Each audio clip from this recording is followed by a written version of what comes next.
क्या अविमुक्तेश्वरानंद को रोकना हिंदुओं का अपमान है? और ये मेला प्राधिकरण कहता है कि तुम जवाब दो कि तुम्हारे नाम के साथ तुमने जगतगुरु शंकराचार्य शब्द क्यों लगाया है। कितना बड़ा अपमान 100 करोड़ सनातन धर्मियों के शंकराचार्य को झेलना पड़ रहा है।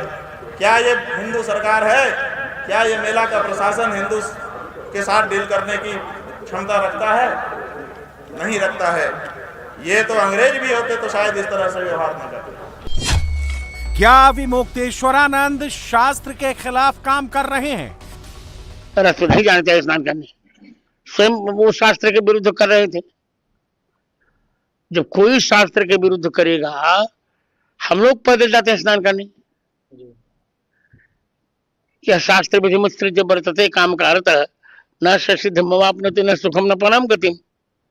जो शास्त्र के विधि के विरुद्ध करेगा, न उसे सुख मिलेगा, न शांति मिलेगी, न गति मिलेगी। क्या अविमुक्तेश्वरानंद को रोकना गो हत्या के बराबर है? इस तरह से ब्राह्मणों का, साधुओं का, यतियों का गंगा स्नान करने से रोका गया। आचार्य जी को रोका गया, शंकराचार्य जी को रोका गया, और पटुक ब्राह्मणों को, छोटे छोटे विद्यार्थी थे, साधु भी थे उसमें, उनको रोका गया, उनको घसीट करके उनको दंड दिया गया। तो ये प्रशासन का अहंकार, ये सत्ता हमेशा नहीं रहती है, कभी अपनी सत्ता का दुरुपयोग नहीं करना चाहिए। क्या अविमुक्तेश्वरानंद असली शंकराचार्य हैं? इस प्रमाण की आपको जरूरत है। ये प्रशासन तय करेगा कि हम शंकराचार्य हैं कि नहीं है। उत्तर प्रदेश का मुख्यमंत्री तय करेगा कि भारत का राष्ट्रपति तय करेगा। भारत के राष्ट्रपति को भी अधिकार नहीं है कि वो तय करे कि कौन शंकराचार्य है। क्या अविमुक्तेश्वरानंद शंकराचार्य पद का इस्तेमाल कर रहे हैं? आज जो शंकराचार्य के पीठ में अविमुक्तेश्वरानंद जी फर्जी बने हैं, उसी के लिए नोटिस प्रशासन ने दिया है कि आप हमको साबित कीजिए कि आप शंकराचार्य कैसे हैं, क्या आपके पास अधिकार है। संत के विरुद्ध संत वाणी, शंकराचार्य के पद पर सवाल। महंत योगी पर अविमुक्तेश्वरानंद ने आरोप लगाया तो संत समाज ही अविमुक्तेश्वरानंद के खिलाफ खड़ा हो गया है। बात शुरू हुई मौनी अमावस्या पर अविमुक्तेश्वरानंद के रथ को रोकने को लेकर, लेकिन बात पहुंच गई अविमुक्तेश्वरानंद असली शंकराचार्य हैं या नकली, इस पर। अन्याय उनके साथ नहीं हुआ, उन्होंने अन्याय किया है। नियम ये होता है कि हम लोग भी, मैं तो जगत गुरु हूँ, वो तो अभी जगत गुरु भी नहीं है। नियम ये है कि गंगा तक रथ से नहीं जाया जाता। जब पुलिस ने रोका था उनको कि आप मत जाइए, हम लोग स्वयं संगम में पैदल जाते हैं, तो अन्याय उन्होंने किया था। सरकार ने नोटिस दिया कि मुक्ता आपको जो है, किसने जो है, बिल्कुल ठीक सरकार ने नोटिस दिया है, सब कुछ उचित है। सुप्रीम कोर्ट का नियम नहीं मान रही सरकार। सुप्रीम कोर्ट का भी नियम नहीं मान रही है सरकार। सुप्रीम कोर्ट कहाँ नियम है? शंकराचार्य को लेके भी सवाल उठे हैं। अभी सुप्रीम कोर्ट ने शंकराचार्य को बनाया ही नहीं। जब से अविमुक्तेश्वरानंद को नोटिस मिला है, तब से उनके टारगेट पर योगी सरकार आ गई है। अविमुक्तेश्वरानंद को नोटिस जाएगा क्योंकि अविमुक्तेश्वरानंद गौ रक्षा की मांग कर रहा है। भारतीय जनता पार्टी की केंद्र या राज्य की सरकारें गौ हत्या बंद नहीं करना चाहती, इसलिए उसकी आवाज को दबाने के लिए ये नोटिस रात को 12 बजे भेजा जाता है और 24 घंटे में उससे जवाब मांगा जाता है। अविमुक्तेश्वरानंद ने मेला प्रशासन के 1 पेज के नोटिस का जवाब 8 पेज में भेजा है। इसके अलावा उन्होंने मेला प्रशासन को लीगल नोटिस भी भेजा है और 24 घंटे में नोटिस वापस लेने को कहा है। काउंटर नोटिस में कहा गया है कि 24 घंटे में अगर मेला प्रशासन ने नोटिस वापस नहीं लिया तो कंटेम्प्ट ऑफ कोर्ट और शंकराचार्य परंपरा, स्वामी जी की छवि धूमिल करने के लिए कानूनी कार्यवाही की जाएगी। अविमुक्तेश्वरानंद के मुताबिक सुप्रीम कोर्ट ने शंकराचार्य लिखने पर रोक नहीं लगाई है। उनका पट्टाभिषेक भी कोर्ट के ऑर्डर से पहले ही हो चुका है। जो पहले का आदेश है उसको छिपा लिया जा रहा है और बाद के आदेश को दिखाया जा रहा है। और उस आदेश में भी ये कहाँ लिखा है कि अपने नाम के साथ ये प्रयोग नहीं करें। उसमें लिखा है कि पट्टाभिषेक ना हो हमारा नाम और किसी का भी। तो पट्टाभिषेक यहाँ कहाँ हो रहा है? कल संगम पे पट्टाभिषेक हो रहा था कि ये सुप्रीम कोर्ट के आदेश से उसको नहीं होने दे रहे थे। जब आप स्वयं कहते हैं कि सुप्रीम कोर्ट में विवाद लंबित है, तो निर्णायक आप कौन होते हो कि कौन शंकराचार्य है कौन नहीं है? छोटी सी कॉमन सेंस की बात है कि भाई निर्णय करेगा तो सुप्रीम कोर्ट करेगा। तुम कौन होते हो किसी को शंकराचार्य कह देने वाले या ना कह देने वाले? अभी मुक्तेश्वरानंद प्रयागराज प्रशासन से नाराज हैं। पहले वो अफसरों से भिड़े, फिर बिना स्नान किए लौट गए और अपने शिविर के बाहर धरने पर बैठ गए। अब प्रशासन का नोटिस मिला तो और भड़क गए हैं। उनका कहना है कि वो शंकराचार्य हैं या नहीं, यह पूछने वाला प्रशासन कौन होता है? शंकराचार्य वो है जिसको बाकी 3 पीठ के शंकराचार्य कहें कि शंकराचार्य है। तो बाकी 3 पीठ में से 2 पीठ के शंकराचार्य हमको शंकराचार्य कहते हैं। पिछले माघ मेले में हमको साथ लेकर के स्नान कर चुके हैं। जब स्वयं श्रृंगेरी के शंकराचार्य, द्वारका के शंकराचार्य जी हमको कह रहे हैं कि हम शंकराचार्य हैं, हमको साथ में लेकर स्नान कर रहे हैं, तो आपको इस प्रमाण की आपको जरूरत है। ये प्रशासन तय करेगा कि हम शंकराचार्य हैं कि नहीं है।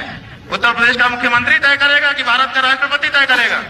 भारत के राष्ट्रपति को भी अधिकार नहीं है कि वो तय करे कि कौन शंकराचार्य है। शंकराचार्य का निर्णय शंकराचार्य करते हैं। पुरी के शंकराचार्य जी ने हमारे बारे में कुछ नहीं कहा है। उन्होंने ना तो कहा कि ये नहीं है और उन्होंने ना तो कहा कि ये है, वो साइलेंट है। तो 2 शंकराचार्यों का प्रत्यक्ष लिखित व्यवहारिक समर्थन और तीसरे पीठ के शंकराचार्य की मौन स्वीकृति हमारे साथ है। और कौन शंकराचार्य है ज्योतिष पीठ का? बताइए। स्वामी जी, हम हैं ज्योतिष पीठ के शंकराचार्य, निर्विवाद रूप से हैं। प्रयागराज से 180 किलोमीटर दूर बांदा है। प्रयागराज में अभी मुक्तेश्वरानंद रथ और पथ पर अड़े हैं, तो बांदा में बाबा बागेश्वर के पास ना कोई रथ है ना पथ है, लेकिन सबसे ज्यादा भीड़ उनके ही दरबार में है। वो सनातनियों को जोड़ रहे हैं, समझा रहे हैं कि अगर तिरंगे में चांद जुड़ गया तो ना हिंदू बचेंगे, ना शर्मा बचेंगे, ना ही क्षत्रिय और ना ही रविदास बनेंगे, यानी पूरा हिंदू समाज खतरे में आ जाएगा।